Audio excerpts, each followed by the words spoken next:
Hello, hello. This is a bonus IDSG episode, a chat I had with my good friend Daniel of the I Don't Speak German podcast. They've been kind enough to let me post it on my feed too, so enjoy. All right, and welcome to I Don't Speak German. This is a public bonus. I apologize for the lack of content lately. Jack is having some health issues at the moment, so he is not going to be joining us today. Instead, we have returning friend of the pod, Ina, from Polite Conversations and Woking Up and various other episodes we've done here. Ina, say hello. Hello. How's it going? It's going well. I think it's going well. We're having, it's a Tuesday, but fun times. Anyway, we are here to have a polite conversation, really, about something that sort of came up after one of Ina's recent podcast episodes. And I guess the best way to get into this is to just let her sort of. I mean, we've kind of pre-discussed this, so that it's going to be obvious that this is not our first time through these topics. But I think it's worth having in public. So Ina, why don't you kind of tell the audience what you told Jack and I the other day?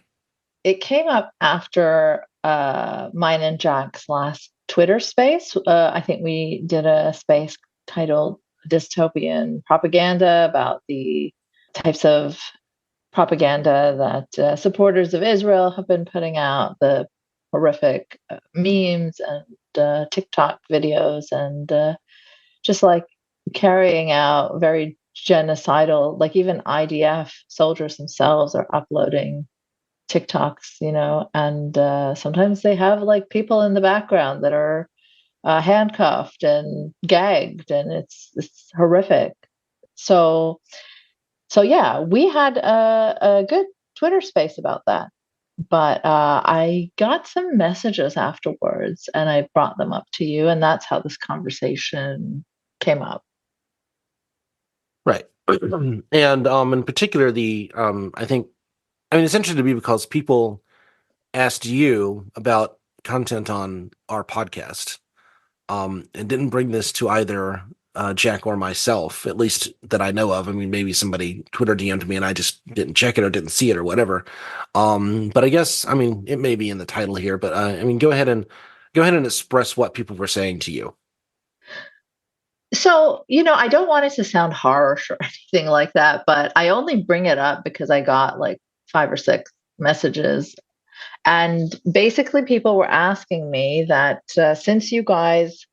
since we're all friends and pretty good friends, we talk to each other all the time. And since you guys have made a comeback and recently started putting out content, they were just kind of like, oh, what's up with our favorite anti fascist podcast? Not really taking the opportunity to discuss what's happening with the fascism in Israel lately. And yeah, that's what it was about. And then you and I discussed it, and you expressed some things to me. One thing that you said was interesting, and you talked about how because you follow and keep track of a bunch of Nazis, basically a lot of what you would say could be used by them. Something like that. Am I getting that right? Well, sure, that's part of it. I mean, I mean, just to take a step back on that, the reason, there are a lot of like major news stories that we don't cover. Like, we didn't cover the Russia's invasion of Ukraine. We never did an episode on that. We don't Hmm. really cover, like, I don't consider I Don't Speak German to be a show about, what's in the news or what's going on, even horrific things in the news. We also have just because of what my expertise is, we have a pretty relentlessly U.S. focus, and so we don't really cover a lot of like fascist movements in like Germany or Italy or Right, Russia right, or right. Ukraine or whatever. Just because um, it's very easy for me to like step on somebody's toes doing that, and by like saying something that's like just childishly wrong about like internal UK politics or whatever, because I don't follow it. And so anything that I would say in that regard would be like a very high level, and I don't think, this very abstract high level, and not what I think people would want to come to come to this podcast for. Um And so, like, honestly, it surprised me that people like thought that like that would be something we would do. It's not that I don't have opinions about that. It's not that I haven't been clear in terms of my social media posting. I think Yeah. I've been very, very. I think Jack and I have both been very clear about how strongly we feel on this issue. We are absolutely pro Palestine. We are absolutely against the atrocities being committed by the Israeli state.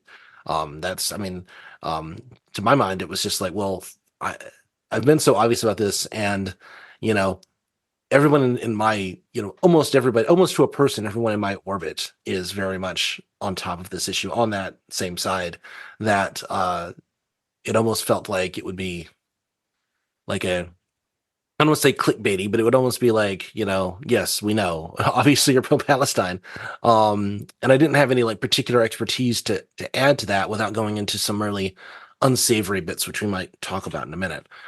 So yeah, that was kind of like it. It just kind of never occurred to me that people would expect that, would want that from me. And maybe that's just me misunderstanding the audience, or maybe that's me misunderstanding the podcast, or misunderstanding the moment. Um, So I think like, and this is not like in any depth, like people didn't really go beyond, oh, do you know what's up with them not covering it? That's about it. But what I think is, especially because I put out this episode titled "The Silence of Left Content Creators" or something like yep. that, Mhm. around New Year's Eve. And I wasn't even thinking about you guys at the time. I was more referring to the largest left tubers and conspiracy theory type podcasts and things where they could use their platform to address Right. this because it would fall within their wheelhouse. And I think that people just see that this what my general message was. Maybe they thought that I'm talking about you guys as well. I mean, I listened to that episode, and I felt chastened. Honestly, I was like, Did you? yeah. I mean, I did. I was like, you're right. I should be talking about this more. Or So yeah, so you that's what know, I'm going to say. I wasn't specifically talking about you. I had a few people in mind, but it's a general message that I do think that should apply broadly. So it's not like I'm saying it doesn't apply to my friends or something like that. I just think that rather than being like, oh, this isn't part of our brand, I feel like because this is such an unprecedented kind of uh, new type of AI assisted mass slaughter documented on live on social media and TikTok, I feel like every left content creator with any kind of platform, especially if they care about pushing back against fascism, and this is also very US related, right. I think we should all be using our platforms to talk about it at least a little bit, I don't mean to chasten you or yell at you, or I was just bringing it up as a friend that, oh, I heard like from 4 or 5 people, like, what's up with that? And then you suggested that you wanted to talk about it publicly, Oh just no, to no, make yes, clear yeah, to the no, audience. no. I I did am not not. say, I'm come not here under on duress. No, no. and be questioned on air by me, Daniel Yeah. Harper. Right. Well, and I get to edit this, so I can take out any stuff that makes you look bad anyway. But no, no. I mean, I guess Chasen might be like a little bit too. I mean, I felt like, oh, you're, well, when the war, I hate using that term, when the ethnic cleansing genocide, when this thing started up in October, we were not back then. We were Yeah. not podcasting at that point. And honestly, I had to like take a break from social media just because it was relentless. And Yeah. I was dealing, I had some health issues. I got COVID in November. And I just sort of had to kind of turn away from some of that for a little while. Which is not something I'm proud of, obviously the people in Gaza are suffering from it regardless of, whether I'm paying attention or not. And the least I could do is, kind of know what's going on. But I did find it like almost unbearable. Yeah, I can understand that. Like, And the misinformation like was so pervasive. I mean, I guess we can talk about this. The misinformation is so pervasive that even like more reputable sources, we're kind of going back and forth on some issues. the president of the United States was spreading Well, I straight up mean, I'm not. lies. I'm not even. I'm talking about like some of the like OSINT researchers talking about. Well, was that hospital bombed Yeah, yeah. by a Palestinian rocket or was it an Israeli rocket? And it's Does still do the Palestinians even have the capability of doing that? Does it have to be an Israeli? And there were arguments both ways on that. From people that I at least had no reason not to respect, and so it's very difficult to come in as an outsider who doesn't have any kind of expertise on that and say, well, this is what I think happened. Well, no. Um, So that you're talking about something specific, I believe, the Al Ahly bombing, right? yes, yeah. So aside from that, there's a very generic thing that is happening that is very unjust. I think anyone can comment on that, right? Oh Like no, without knowing the absolutely. specifics of what happened in Al Ahly, which I believe is still contested. Like it hasn't been completely debunked either way. If you Right. look up that particular bombing, like there's too many confusing things about it and different reports, conflicting reports. There were Israeli officials that took credit for it and then deleted it, and Israel released obviously edited, obviously fake audio where the Arabic dialect didn't sound natural, and it was like edited together weirdly, and they're like admitting really ridiculous cartoony sounding things like, oh well, we did this, or like, so it's been really shady throughout because I mean Israel has an industry of muddying the water on the most obvious things that they're doing, right? They Right. will kill people right in front of us and be like, well, no, we didn't do that. Yeah, I mean, absolutely. And I mean, just you touched on this a minute ago, but like getting into this particular conversation then starts because Nazis listen to me and because like it becomes very easy to say, well, even Daniel admits that Jews are doing bad things here, and not where my point would be the Israeli state, the right wing authoritarian Israeli military state is doing horrific things, and not Right. the So I Jews are think doing horrible we things. have to Right. be very careful to separate Zionists from the Jews, right? Or Well, Israeli state even the from the Zionists, Jews. I mean, there are people who can be described as like Zion broadly, like lowercase z Zionist, I guess, who who believe in like the existence of Israel, who believe that the existence of Israel is a broadly good thing, who don't support you know Actions the of current Israeli actions that are state. being exactly. And I think that a lot of people find themselves, at least a lot of sort of diaspora people, Jewish diaspora people, Yeah. find themselves in that position very often. I mean, at least in again, I am not. Again, this is me over my skis a little bit, so I'm not saying like definitive things here, but you will see when well-educated people who have some connection to Israel, either by family or by religion or whatever, do have conflicted feelings about like yes, it's nice that there's a homeland for Jewish people, but boy, this is a really shitty homeland for Jewish people, right? And I think that's so. I don't even like to use the word Zionist in that context. I specifically blame the bloodthirsty individuals who are committing atrocities, whether at the executive level or at the ground level. And to be clear, Right, but I like you would have to I don't. acknowledge there's a movement Oh yeah, very much in support that is not just the specific people uttering the right. bloodthirsty No, no, absolutely. phrases or I whatever. as I as a understand your hesitance to right, use the well, word Zionism right, because there are plenty of people that use the word Zionism as a cover for their anti Semitism.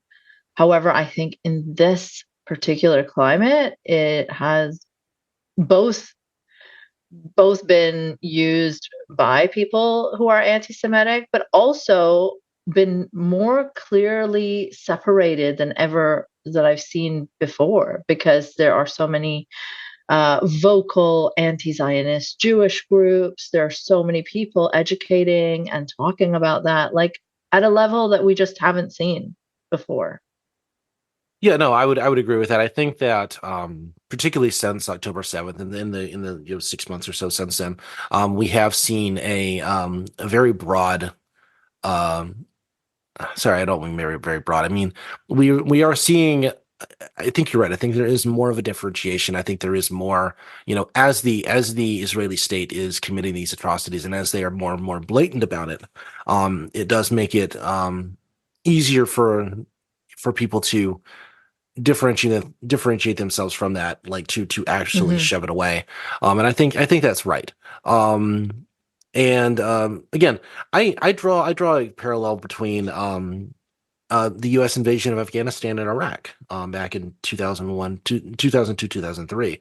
I lived in Alabama at the time, and I can tell you, like almost everybody, in my like immediate surroundings, almost everybody I knew was very bloodthirsty in terms of Yeah, wanting to go in and kill glass Afghanistan, and it yeah, was yeah. not like dedicated to Osama bin Laden himself, but like, no, that entire country just needs to burn.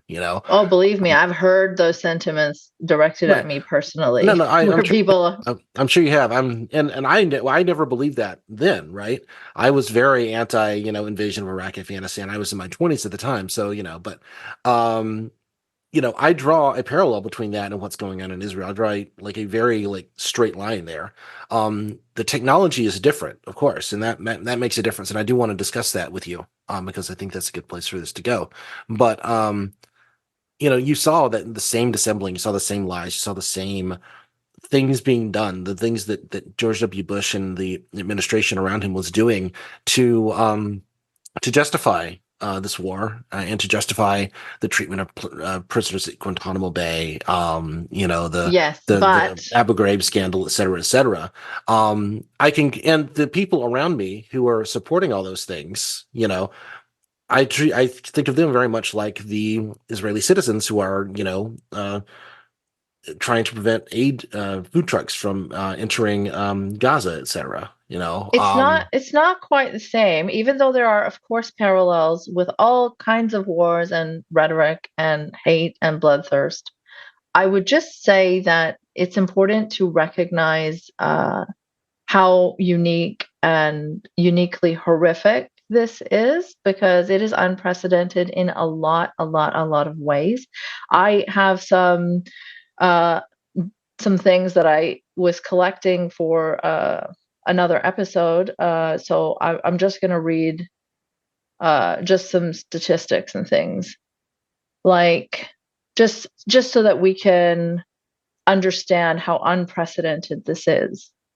So just by October 30th, this is not even a full month in, Save the Children reported that more children had died in just 3 weeks in Gaza than in the entire sum of conflicts around the world in the past 4 years. By only October 13th, which is only a few days in, the Palestinian Health Ministry noted that 20 entire surnames had been removed from Gaza's civil registry. And just as a comparison, in the Vietnam War, 63 journalists were killed in about 2 decades. In World War II, 69 were killed.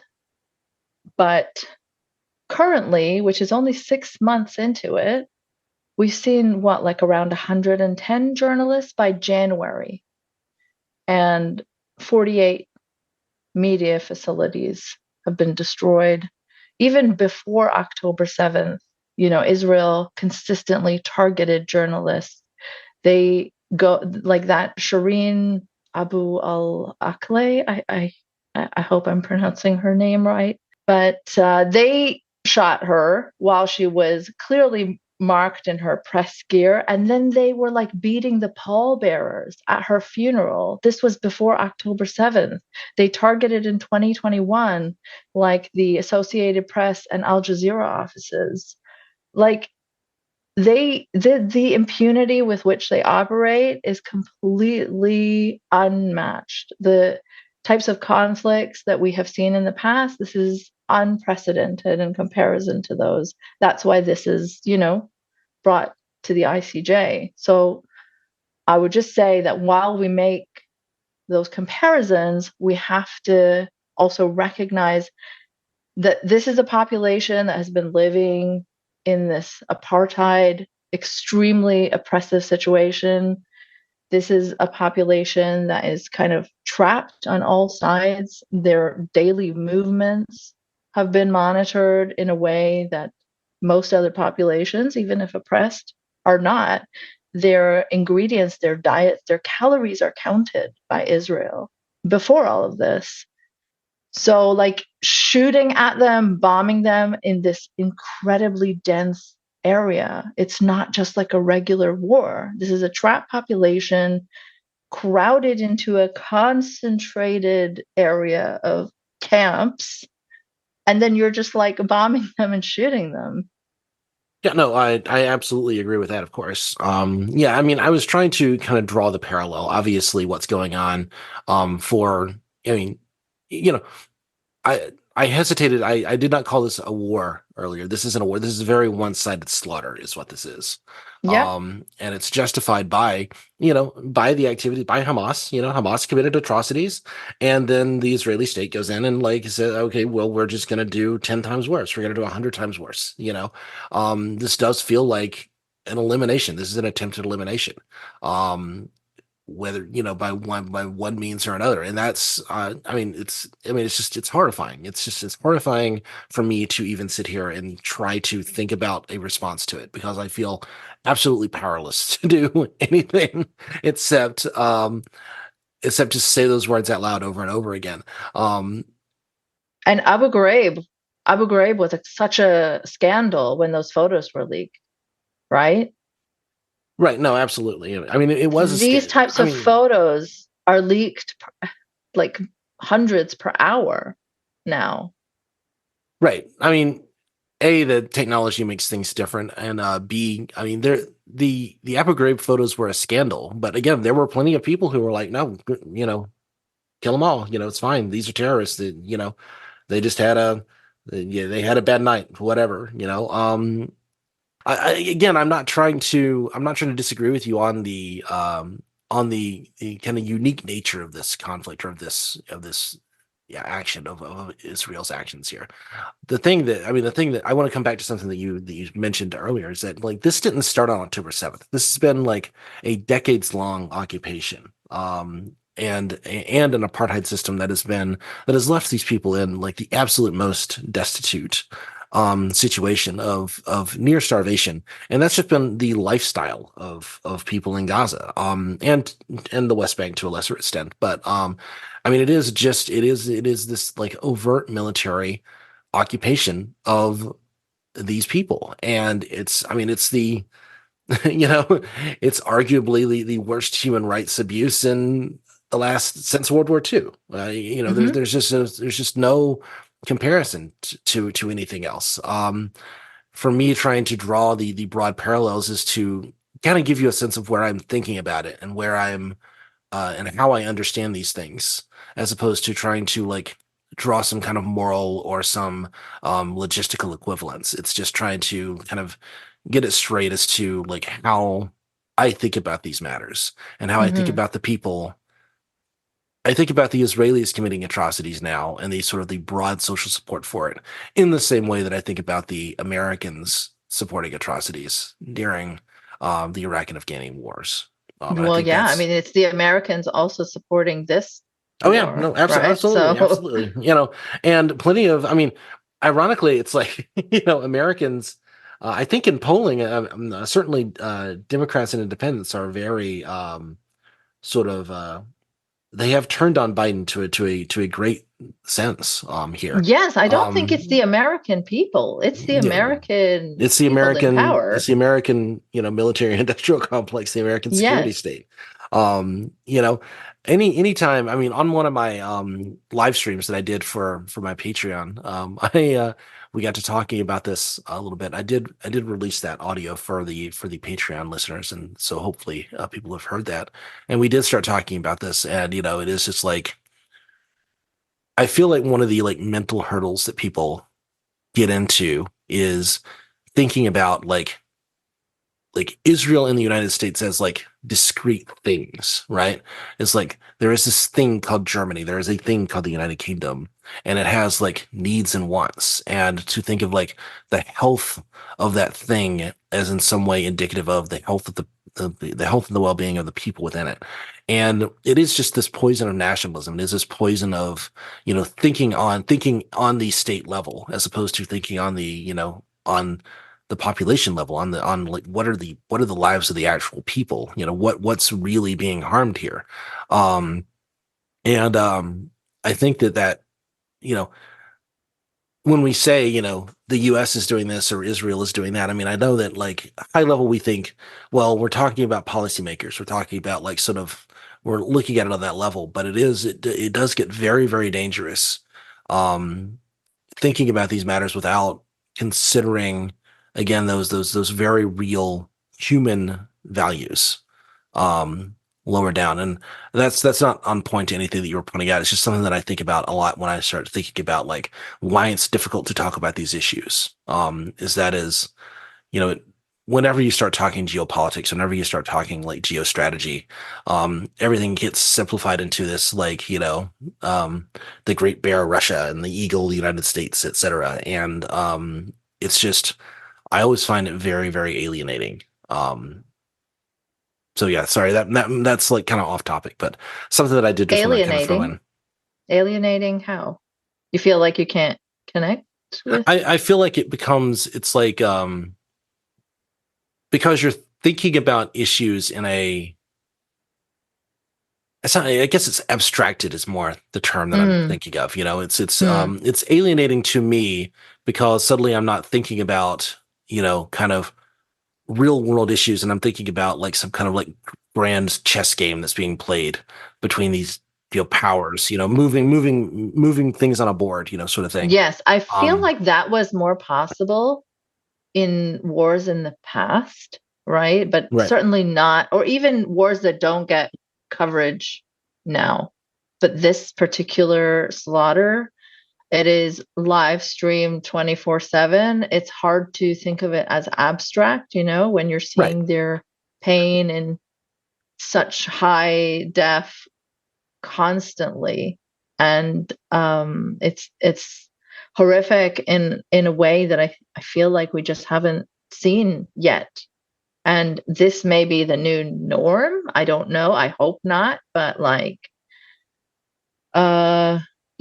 tech and murder is a very horrific combination. And the reports coming out of Israel using all kinds of AI to generate human targets firstly, and then generate like building targets. And then they're saying that they use this AI system called Where's Daddy to basically anyone that they suspected of being even a low level Hamas fighter or member.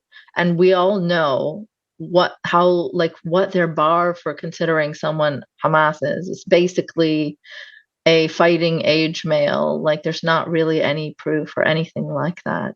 So it's this Where's Daddy system was used to target these whatever Hamas targets when they're at home with their families, because it's just easier to just bring down the house around their whole family. And that completely tracks with reports of like entire family surnames being removed from the civil registry, right? Like this, when so many families were sheltering together, they just murder them all with one press of a button.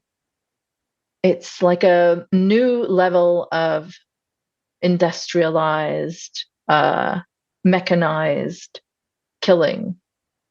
Yeah, no, absolutely. And I mean, just I think the most heartbreaking, the most heartbreaking acronym or the most phrase that I've heard coming from this has been the wounded child, no surviving family cases, Yes. where there's a 4-year-old who is in a hospital from with of a gunshot wound from shrapnel or whatever, and the entire rest of the family is just dead. Yeah. It's just and the idea that I mean, the idea that that happens is awful. The idea that it happens often enough that it has its own like clever acronym, like that's just, I mean, it's absurd. It's like we live in the very darkest timeline. I'm sorry, Yeah. I laugh at it because it's just like, Yeah. What else can you, I don't think this is how, funny at all. I'm trying to find yeah. like I use the word absurd to describe it. I mean, the idea that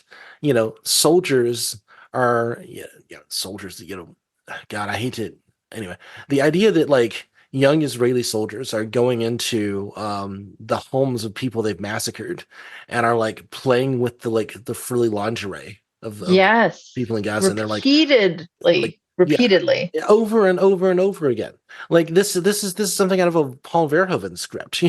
Like this seems like it should be in Starship Troopers or RoboCop or something. This is it's like it's just so over the top. It's And cartoonishly evil. right, it is. And it's just like, look, you saw again, you've seen this is what people do in war. This is what young men have done in war. There are stories about this from Afghanistan and Iraq. There are stories about this from Vietnam. It's Yeah. like But it's now this we is have TikTok but for we it. have TikTok for it, right? And now we have Twitter Spaces, or we have the videos, we have all this stuff. You know, uh, and I think, I mean, it is, I mean, it is legitimately fascinating. And this might be, something that I can speak to a little bit, is that, I have spent a lot of time studying, certainly English language propaganda in terms of like far right propaganda, obviously, in terms of trying to understand how Nazis spread their ideas and how these things get like promulgated into 3 times on that one, into the mainstream, something that I'm obviously very, very interested in. And you do see a lot of I mean, the actual techniques are different, because they're not pushing ideology as much, but the idea of like the dehumanization of the Palestinian people, um, using the frilly dresses and stuff, like, which I don't like. That's, I mean, it's just like, are you calling these women the sluts because they have frilly lingerie? I mean, In their is own that the point? homes? Yeah, in their own home, like, it's like, um, uh, it's just a humiliation ritual. It's just Yes, that that's like exactly what it is. the Pallywood stuff, the idea that like, oh, these poor little Palestinians, it's just a stage. They're just faking it just because, and that's exactly what the Nazis said about the Jews in the Yeah. 1940s, in the 1930s and 1940s. And that's exactly what like the neo-Nazis that I follow around, say about Jews today. Like it's the exact, it's the exact same pattern, I mean, this is, I mean, it's atrocious. It's awful. um, yeah, I just it's like it's hard for me to even describe like how awful I find this. It's just uh What's especially atrocious is that we've seen this all before. We've condemned it. We've said never again, and now it's happening. yep, And so many people are just willing to turn away, willing to say the opposite of what is plainly happening before their eyes, And then when they like go out of their way to condemn Russia for using food as a weapon of war, for grabbing land, and then turn around and just simply excuse Israel for doing the same thing. Oh, we're concerned if it's actually happening. That's concerning, but that's like it. They're like handing them weapons. yeah, I mean, it's like big old Uncle Joe. He's just wagging his finger at Netanyahu while the money just continues to flow in from the back end. It's like, Yes. I live in a swing state. I did not even vote in the primary. I mean, Joe Biden was going to win the primary regardless. I very well may not vote in the I won't, I obviously, I'm not going to vote for Trump, but like I'm sorry, it's just lesser evil and all that, but like this is a pretty bad lesser evil in my opinion, and it's Well, yeah. I mean, look, for the first completely time, based on this. Yeah. I Sorry, go can ahead. understand that position. I have never really been too thrilled about that position because I'm like, no, no, no, you can't let the right win. But now I'm like, in this situation, even though if I were American, I would probably very, very, very reluctantly vote for Biden. I cannot for a second blame anyone for not wanting to vote for someone like that. Again, it's well known. I live in Michigan. Dearborn, Michigan has the largest per capita Yeah, uh, Arab population in the United States. Um, he's lost Michigan. Like Dearborn was going to vote for him by like 9-1, and yeah. there's just I mean he is there there's just no I mean you're going to lose we're going to get 4 more years of Trump based on this Biden. Like thanks a lot, buddy. I appreciate that. Like it's just I mean again, not that that's the thing we should be focusing on or anything, but it is just like it's such an unforced error. It's just like how can you fuck up this badly? And it is just like you know, it is just the geopolitics of it. It is like, well, we support Israel because we need it for, various geostrategic reasons. And therefore, whatever they're doing is like, and we'll say But things to in public what and all this. But extent? I it's, mean, it's just, America it's, is really becoming ridiculous now yeah. in that because it doesn't seem to be benefiting from doing this for Israel. I feel like it's making the entire world a lot less safe with the dismantling of the international laws and like they're just willing to send this message to all the worst people in the world that it doesn't matter. It does not matter what you do. Like No. if Israel It- is not going to abide by international humanitarian law, then why should, someone awful in another country be like, well, why should I? And they don't seem to be thinking that far ahead. the only thing I can imagine is they're just thinking like, well, this is all going to blow over in a year or two anyway, and now everybody's going to forget. Which I don't know. let's think. Israel is bombing other countries Oh now. yeah, So absolutely, absolutely. I mean, the U.S. just does the U.S. bombs who it wants to bomb, and Israel gets special dispensation because of the special working relationship, et cetera, et cetera. It's mhm. just the U.S. and Israel can do whatever they want, and everybody else just has to suck on it. That's just been U.S. foreign policy for the last 50 years. Like You can only get by with that for so long before people really start losing their shit.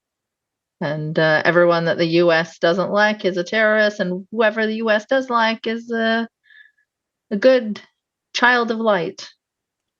do you think that I answered like kind of the questions that the people who brought to you? Do you think we've answered that sufficiently, or Uh, do you think there's more that we should go into? I mean, as I told you, it was a very vague and Sure. superficial level question. I don't want to drag other people. Sure, I yeah. just after our space, I feel like people were like, huh, so they're doing a space. Jack is doing a space on this. So how come, you know, and then why aren't they talking about it on their platform? So I guess you are talking about it now on your platform. And for that, I think, that's great. And it's been clear to me that, it's not like you're trying to deny what's happening or anything like that. So I Yeah. guess, yeah, you've answered Right. that question. But I Cool. guess your response was that you felt it didn't work with your brand or That sounds really vile, right? To say, well, the brand of the podcast is not. It's like it's just not what we cover. I think is kind of more what I'm, okay. and you know, and Okay. and if I were going to, again, there are lots of news stories. We're not like a topical news podcast. If we were a topical news podcast, that would be a very different thing.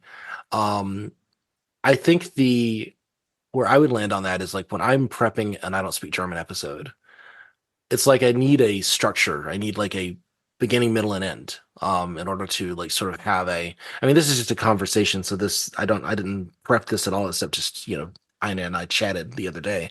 But when I'm prepping it, I'm like, well, I can't, we can talk about Gaza, we could talk about this, but I need I need an angle, I need an end, I need like a way to talk about it that makes sense for what I think an I Don't Speak German episode should be. And that's a tougher nut to crack in terms of I mean, I could have brought on a guest who had expertise in it. I could have brought on someone. I could have found a Palestinian activist. I mean, there are certainly plenty of them and maybe that was the thing to do. Maybe that would have been just the way to do it, is to just bring on an expert, pay them for their time and say, yeah, let's talk about what's going on here. And, to spread it that way, or to try You to don't get support that way. necessarily have to pay your podcast guests. I mean, I would feel like if I'm taking someone who with real expertise away from like doing other more important work than talking to me, I would I would try to at least give them some kind of honorarium for it, particularly since I do make money off of the Patreon, et cetera, et cetera. I would consider that important just for my own sense of fairness there, especially if I was bringing them on specifically because I didn't have like a particular bit of expertise and didn't have like a way of talking about it. I feel like maybe you're overthinking it, because there's lots of ways to talk about it. Like, firstly, we both cover like the IDW sphere and the heterodox swamp. There's plenty of takes to talk about in that. Just Barry Weiss alone has been horrifying. Well, you've been doing a great job on Sam Harris. I didn't want to step on those toes either. Right. I'll take care of the Harris part. Yeah. Barry Weiss has done like a multi-part like series where it's just like listening to the voices of Israel and the soldiers who like and how they suffer in this conflict. It's like, Jesus Christ, Barry.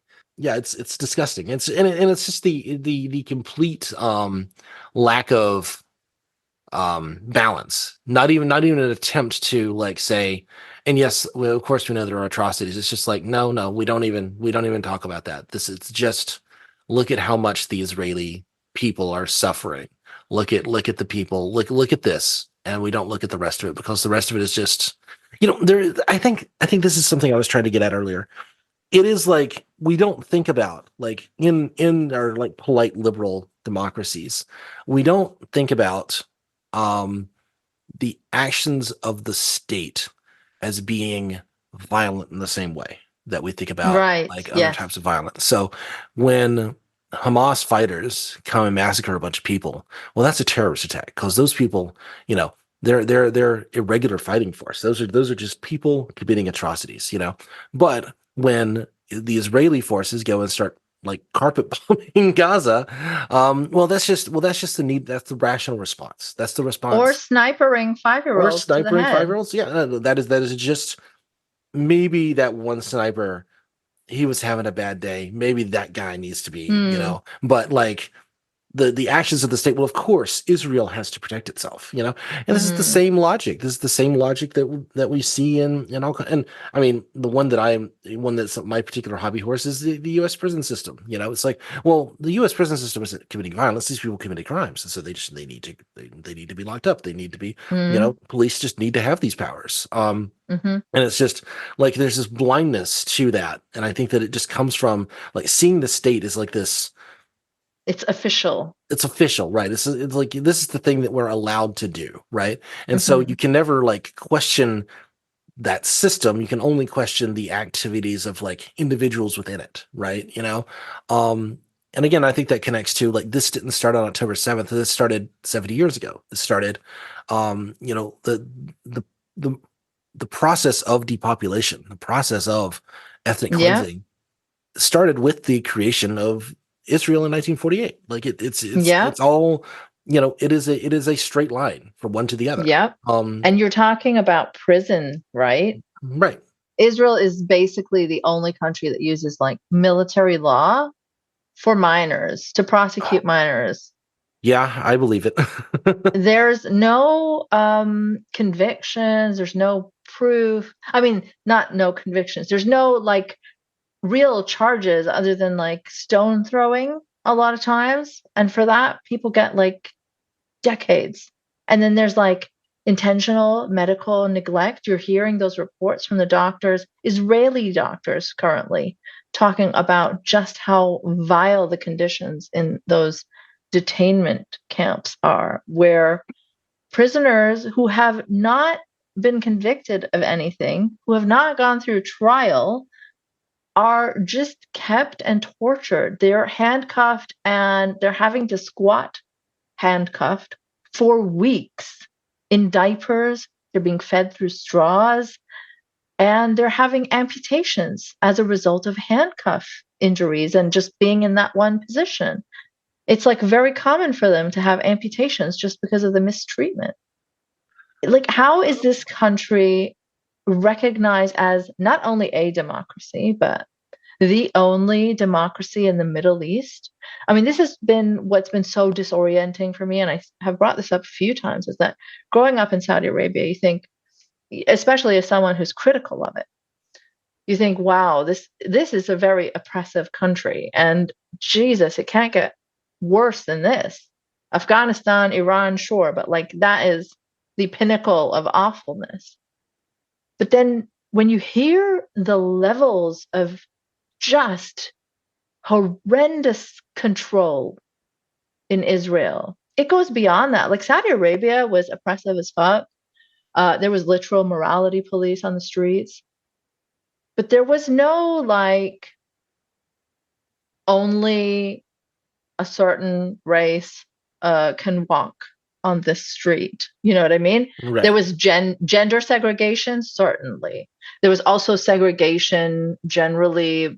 It wasn't like an official segregation, but like they keep the Saudi population away from the non-Saudi population. So like we have different schools. Like they don't, basically the mentality was we don't want our pure Saudi population infected with these like Western ideas or whatever.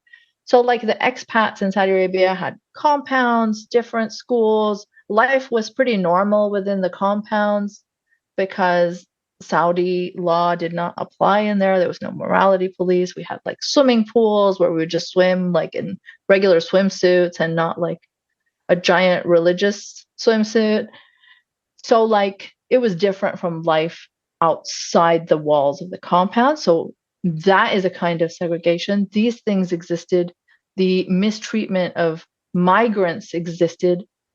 But the way that Palestinians are mistreated, like they control whether they can fish, they control whether they can collect rainwater, they control how many calories are available per Palestinian, they control if they can have chocolate or cilantro.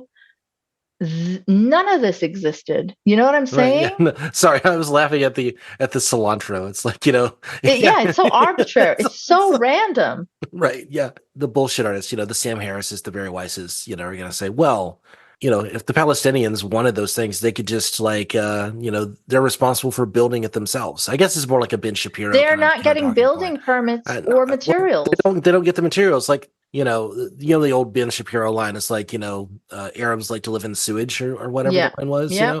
It's like, well, the reason that there's sewage in the streets in Gaza is not because like the Gazans just like that. It's because there's no infrastructure and because 2 million people are living in like poverty conditions in these in this horrifying police state in this open air prison. Yeah, of course there's like horrible living conditions. And this is on Israel to solve this problem. Yes. If you are surrounding them and trapping them in this area, then that is on you. Don't say there's no occupation when you're literally controlling where they go, when they go, what they eat, how they eat, what they build, what they wear.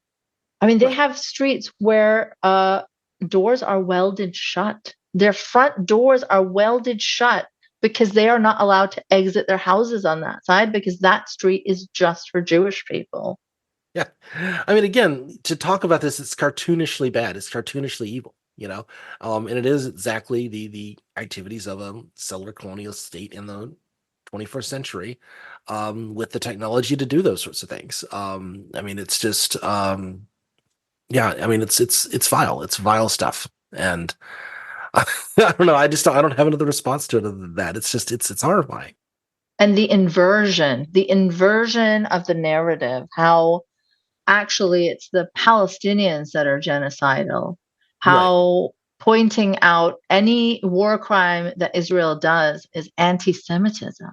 or like Palestinian liberation organizations, like from the river to the sea. Well, that's genocidal because Yes. it implies that the Jewish people will not have their own independent state for themselves. And so, like, the destruction of the state, of the governing apparatus, is a genocide against the Jewish people, which is, again, absolutely, wrong. And the rhetorical trick that all of these people pull is like, Hmm. well, if you want the Palestinians and the Jews, or if you want the But that's Palestinians not and the even Israelis to live together, necessarily what river to the sea means. It's just people are just saying Palestine will be free. It doesn't mean destroy the governing apparatus even necessarily. right, right. I mean, kind of my thought is like what they're arguing, or what's sort of behind that is saying that, like, well, look, the Israel is just for Jews, that only Jews get to be citizens here, only, and they get special privileges.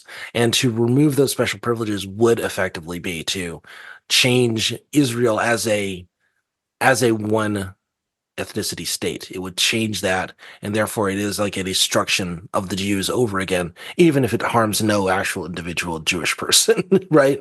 Um, and I mean, like, again, I'm not well enough educated on the internal dynamics of the Israeli, constitution or whatever, to be able to comment intelligently on like what exactly the laws would have to change in order to, like. But it's just like there's just no answer to this that doesn't involve, like, the Palestinians had to be given full rights in Israel. That's just the bottom line. Like, you just If you can't do want this, long right? lasting peace, it's so obvious. That is like the basic step that needs to be taken. Like, how do you treat humans like animals for decades and then expect them to never be radicalized or filled with rage?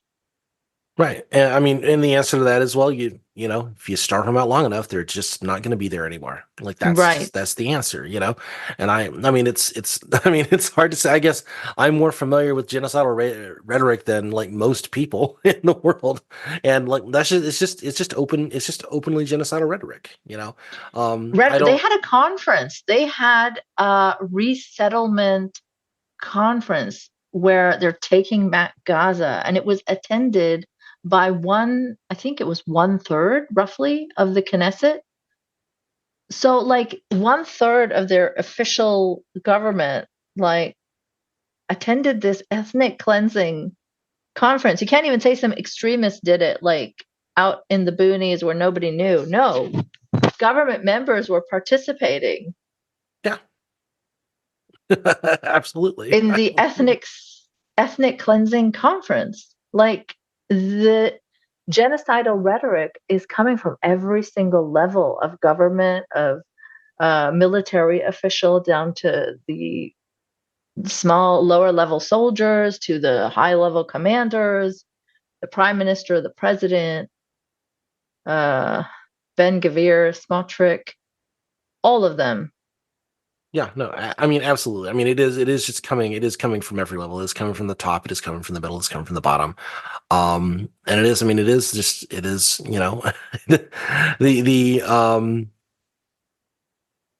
the ideology is not unique to Israel. The eliminationist rhetoric is certainly not unique to Israel. Of course not, Just but right now, the people in charge are eliminationists, in the same way. Yeah, and my country is doing everything possible to aid them in that well, goal. I It's wouldn't say that right now the people who are in charge are eliminationists. I feel like to implement that kind of project where you're trying to keep this pure ethno state, to implement, it's not just Netanyahu's far right government, right? It's across the political spectrum that it is an eliminationist genocidal ideology. There are liberal settlers that just right. take, I didn't mean that in a partisan sense. I meant that in a sort of in a more broadly, geopolitical sense. So, and it's not like, oh, if you just vote in another guy as prime minister of Israel, then suddenly this is going to change, because obviously it's not going to change. Yeah. Netanyahu is particularly bad, but like in the same way that U.S. border policies didn't really Yeah. change when Joe Biden came into Yep. office. It's like, well, we'll put Exactly. softer pillows in the kitty cages, and then that'll be fine. Yeah, I don't know. I don't know how to solve it. If I knew how to solve it, then believe me, I would say Yeah, of something. course. Like, I'm not Like, expecting for right, us to solve it or you to right, solve it. right. Yeah, and I know you're not. I mean, it's just like, oh, one of the most intractable things in the world. Let's try to hash this out between us. No, like it's not going to It's happen. like Eric Weinstein saying, well, long form podcasting will save civilization. No, I'm wearing a suit right now because I'm a leader in waiting. I am here to take control when I am an adult in the room. When the children stop bickering, I will come in and solve this. What a fucking douchebag. Anyway, we're not to talk about Eric Weinstein today, but Oh, we easily could because he's had some takes, but yeah. I haven't even looked in on Brett. I haven't. I mean, I know I know he said some shit. But I have not really paid too much attention to Brett in the last couple of years, and I'm sure he's had some doozies on this as well. Last I saw was that Dave Rubin was spending a day with the IDF and walking around some hip area, talking about how there's no do you see any apartheid here? No, I don't. Oh, look at this nice restaurant. And I mean, it's all of them, right? Like, Yeah.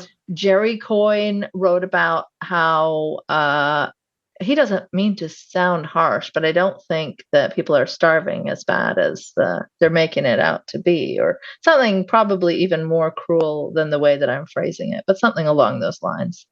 We all know what Sam Harris has been putting out, and it is getting more and more genocidal as the time goes on.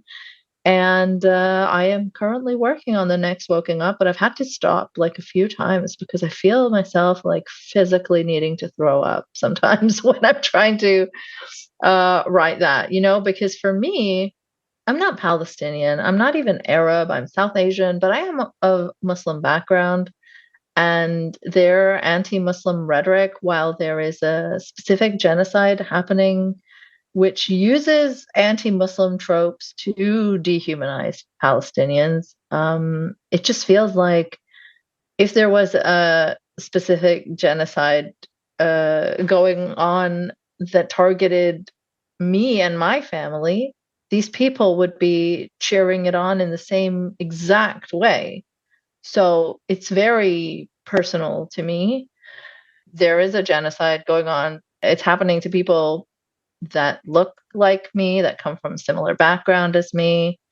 And I'm hearing what all these people are saying. Like, these are the people that talk about how Islamophobia is not real and how we shouldn't let, Muslims weaponize that word, because then the conservatives, well, this is what they used to say, conservatives will try to use that to prevent any criticism of Islam from happening. And I have seen that, sure. Conservatives of all kinds will try to protect their ideologies. So that's no surprise. And I have opposed it. But when it comes to anti-Semitism, all these same people are willing to go to the length where any criticism of Israel is immediately deemed anti-Semitism, and they just don't care. Sam Harris, who will say things like the Jewish people partly brought the Holocaust on themselves. Sam Harris, who will defend Stefan Molyneux and remove criticism of him from his podcast, he is willing to say that criticism of Israel is anti-Semitic right now. Right. And anyone coming out in support of Palestine is coming out in support of Hamas.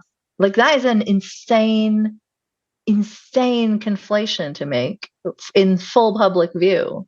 Well, and that kind of rhetoric, I mean, the neo-Nazis also benefit from that kind of rhetoric. This is exactly what they want, is, for Hamas and the Palestinians to be seen as one and the same, and for the Jews in Israel to be seen as one and the same, because it benefits their political project. And they're riding high on it. I mean, thought about making an Yeah. episode about this, about like going into this, like how the rhetoric works, but it's just can't do that right now. It's just not, Mm, it's not the time for that. That's another reason why, when I was talking about like trying to prep an episode, like, oh, well, we could talk about how the rhetoric is being used. And it's just like, it's just, it's really vile. And so it's really vile even by Nazi standards, but it's like, it's just impossible to talk about, like, and not lean into certain, I don't know, like, it's just not the moment. Like it had, like the conflict has to reach another point. It's like the slaughter I has to feel like, stop first before we can really like talk about that, I think. yeah, and it's important to center Palestinians in these conversations right Right. now, No, absolutely. Absolutely. not Nazis. But yeah. Right. So yeah, I think we're definitely on the same page, Yeah, no, and agreed. Yep. I can understand your hesitance, but I feel like maybe you overthought it at some point. Like I feel like you could just casually talk about what you see happening. I mean, not casually because it's pretty horrific, but Right. without too much concern about, is this the way to frame it? Is this the right level of expertise? I think that's the trap that many people want people to get bogged into, that I'm not an expert on the Middle East. I Right. don't know everything, where the atrocities are so clear. And you can see that tone change since the 6 Western aid workers were killed, right? I Right. think Yeah. by December, I think it was reported that over 300 health workers were killed, which I believe exceeds all countries in conflict combined in any year since 2016. It's just unprecedented in so many ways. The targeting of health workers, the targeting of medical workers, the I mean, the targeting bombing of of hospitals. reporters, I the mean, the direct, yes. I mean, sorry, one of the things that like as you know, I spent like 2 months out of work. I had surgery, and then I was like pretty bedbound for like at least a month. Um, and the first thing that I thought of when I was thinking about like the lack of running water in Gaza and in these like horrifying, atrocious conditions Yeah, was, even absent all the conflict, even absent all the bombing and all of the everything, had I not had running water in my home when I was convalescing, I probably would, like, my wound would have gotten infected. I would have yeah, suffered. I could very easily have died from even a relatively minor wound, yeah, that a surgical wound that had to heal just without running water. Like no other thing going on, without running water and without clean bandages and without like painkillers, etc. Um, very easily could have died. And that, I mean, I'm sorry that, like, again, it's not about me, but that really brings it home to me in like a very visceral way.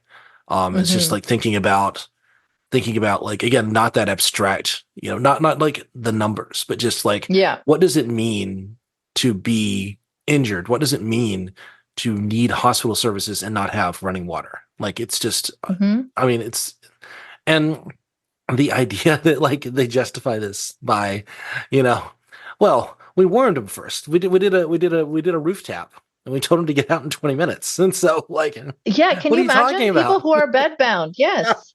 I mean, your pal and mine, Sam Harris, is like, this is a benign move. Like, no other military spends so much of its energy um, trying to protect the lives of innocents, et cetera. And by, like, yeah, you give people 20 minutes to get out of a fucking hospital, like, and then you say, well, they're bad if they were still there. Like, it's absurd. It's absurd. Well, Like, also the people who did get out and followed their instructions and where they went, where they were and directed then they to, bombed there. It's then they bombed there. yeah, it's like, I mean, again, cartoonishly evil. It just feels like, it's awful.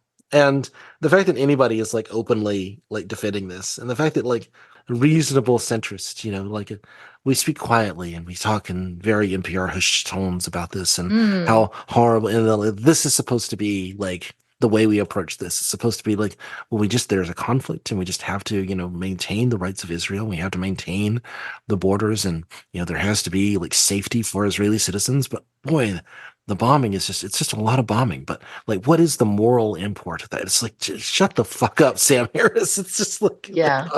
it's not The just Sam, body but he's count. the bad one. He's like the most overt about it.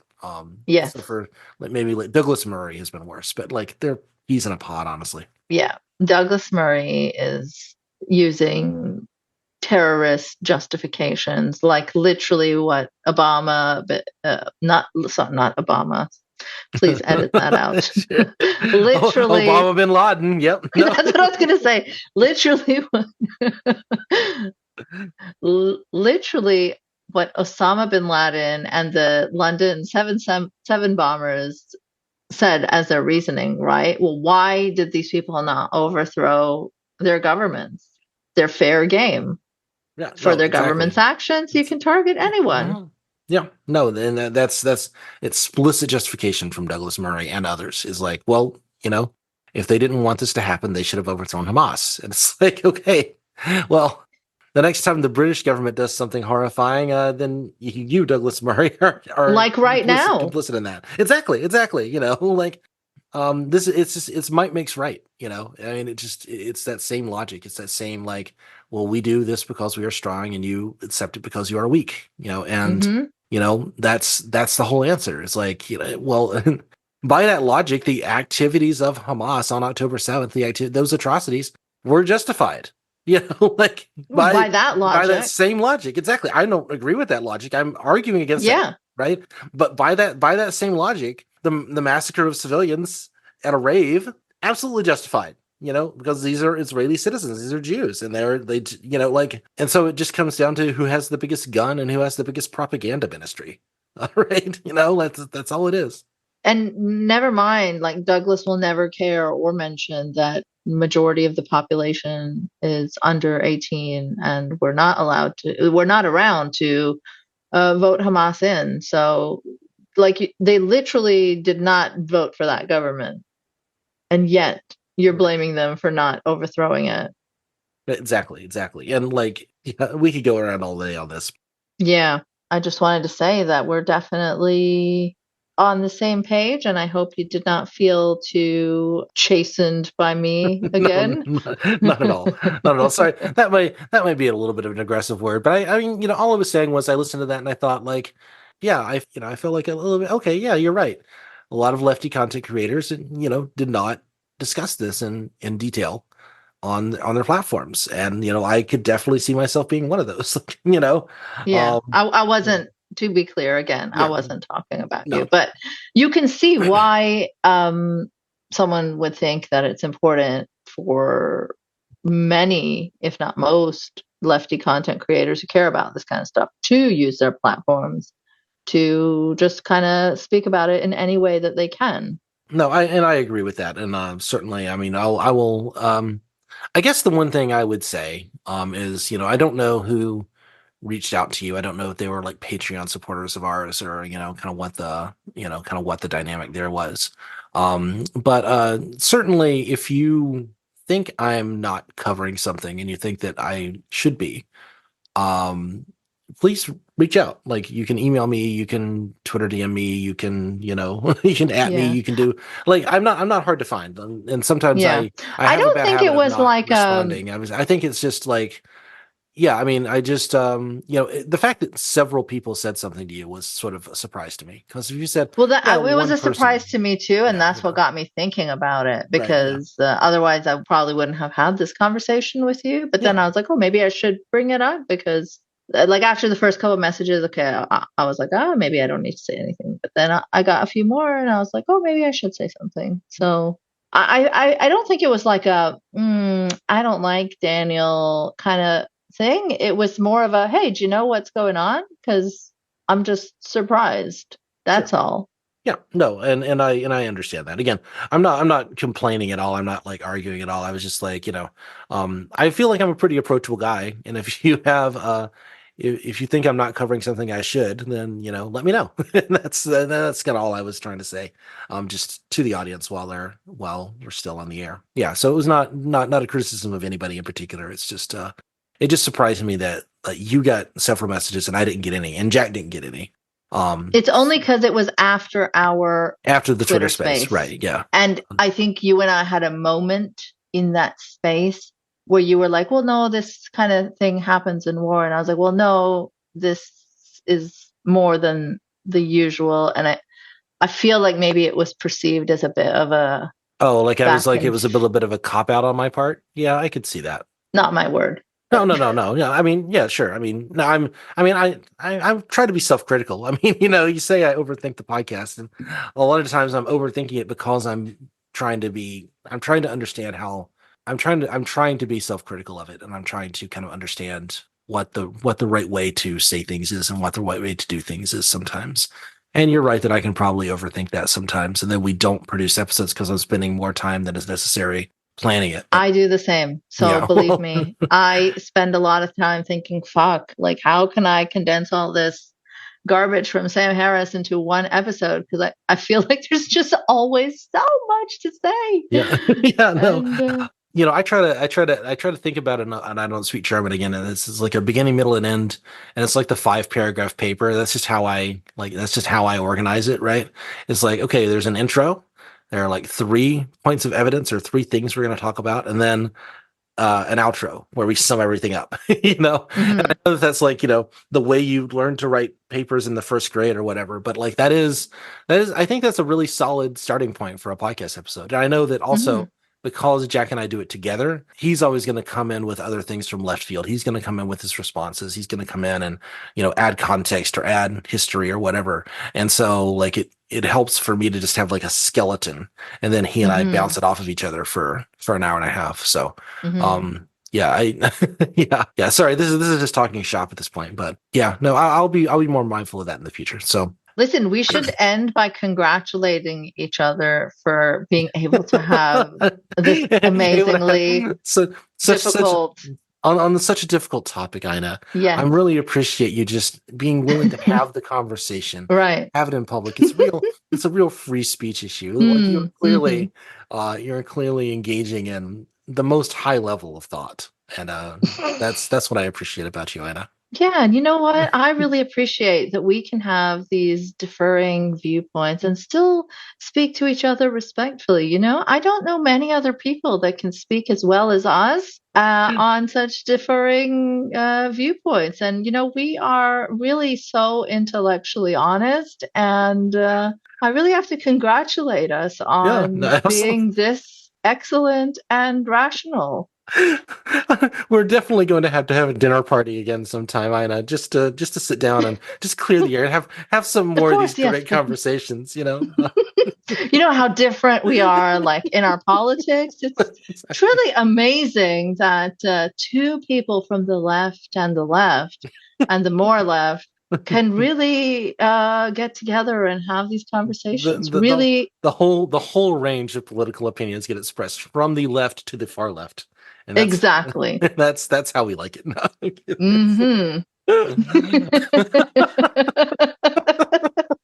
Thank you so much, Ina, for being on. I cannot end this podcast any better than that. So thank you so much for being on. You're welcome back anytime. And thanks to everybody for listening. Cheers.